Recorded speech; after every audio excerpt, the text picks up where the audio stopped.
a tiny speck of sand in a vast ocean. And yet this is where the United States learned a terrible lesson in blood. By the close of 1943, the Pacific War's momentum had irrevocably shifted. Japan's dreams of expansion had shattered, checked by Allied advances through the Solomons and around Australia.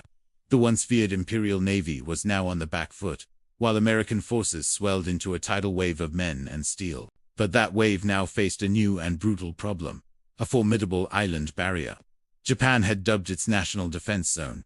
These remote coral outposts, the Gilberts, the Marshalls, were now unsinkable fortresses, designed to bleed any invader dry.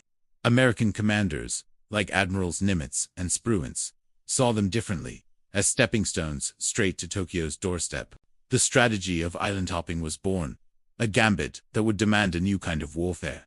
The chosen proving ground, a forgotten British atoll called Tarawa, and its heart was Betio Island, a sliver of land just 3 miles long, smaller than most airports. Yet here, nearly 5,000 elite Japanese defenders waited, commanded by Rear Admiral Kiji Shibazaki.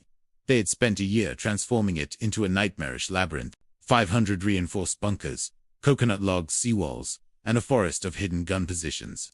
Shibazaki was so confident he reportedly claimed it would take 1 million men a century to capture. The American plan was audacious.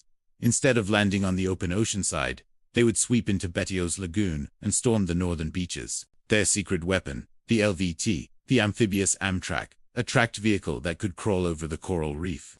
Everything hinged on the tide. Planners were warned of a possible dodging tide, an unpredictable neap tide that could leave the water dangerously shallow. The risk was noted, and ultimately accepted.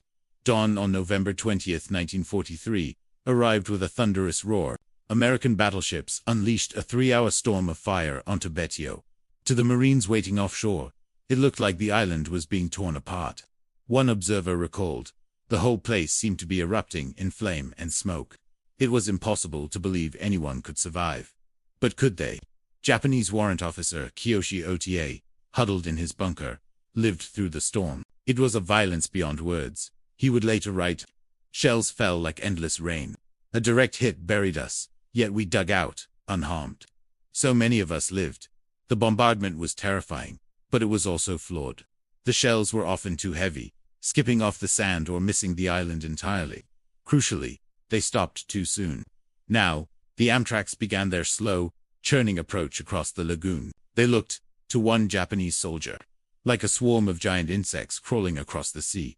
The first 3 waves made it ashore, scrambling for cover at the seawall. They were pinned down instantly by pre-sighted mortar and machine guns. Yet, the situation was still manageable. Then came the catastrophe. The 4th wave of Marines, in their flat-bottomed Higgins boats, reached the edge of the reef and stopped dead. The predicted freak low tide had arrived. The water was only 3 feet deep. The order rang out. Over the side, hundreds of men had to abandon their boats and wade 700 yards to shore, through a merciless crossfire. The lagoon became a slaughterhouse. Men were falling all around me. One Marine remembered, his words etched in trauma. The water was stained pink. That I made it to shore is a miracle I still cannot explain. A desperate message crackled back to command. Casualties, 70%. Can't hold. By nightfall on D-Day, the Marines clung to a sliver of beach, sometimes only a few yards deep. They were exhausted, disorganized, and surrounded. One coordinated Japanese counterattack could wipe them out. But that attack never came. In a stroke of fortune, Admiral Shibazaki had been killed by naval gunfire that afternoon, severing the Japanese chain of command. The long, brutal night passed without a major assault. At sunrise, the grim work of reduction began. Using tanks, satchel charges, and flamethrowers, the Marines began to methodically clear the bunkers. One by one, progress was measured in feet, paid for in lives. Colonel David Shoup, wounded but directing the fight from the beach, sent a legendary dispatch. Casualties many. Percentage of dead unknown. Combat efficiency. We are winning. After 76 hours of unimaginable violence, the island fell silent. Of the nearly 5,000 Japanese defenders, only 17 soldiers and 129 Korean laborers were taken alive. The cost to the 2nd Marine Division was staggering. Over 1,100 killed and more than 2,200 wounded. Many were lost in those nightmarish wades across the lagoon. The American public was shocked by the first graphic photographs of their dead on the beaches. Back home, a fierce debate erupted. Was this victory worth the price? But within the military, the lessons of Tarawa were already being dissected with urgent precision. The failures were catalogued. The inadequate bombardment, the botched tide predictions, the lack of underwater reconnaissance, the faulty radios. Every mistake became a mandate for change. When the Americans turned to the Marshall Islands just 2 months later, they were a transformed force. Pre-invasion bombardments lasted for days, not hours. New armored Amtraks carried troops all the way from ship to shore. Elite underwater demolition teams, the progenitors of the Navy SEALs, scouted and cleared the beaches. The doctrine was rewritten. As one admiral put it, "At Tarawa I was a pauper. At Iniwok I felt like a millionaire." Tarawa was not just a battle.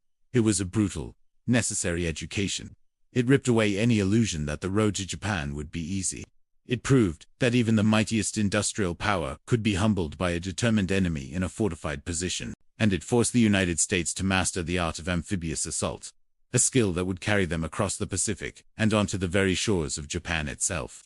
The echoes of that 3-day battle changed everything. For those who want to dive deeper into the turning points of the Second World War, where do the roots of this global cataclysm lie? That's a story for another time. For now, if this deep dive into history resonated with you, show some love, give this video a like. It truly helps the channel, Winds of Thought, continue to bring you these stories. What other Pacific War battles would you like us to cover? Let us know in the comments below.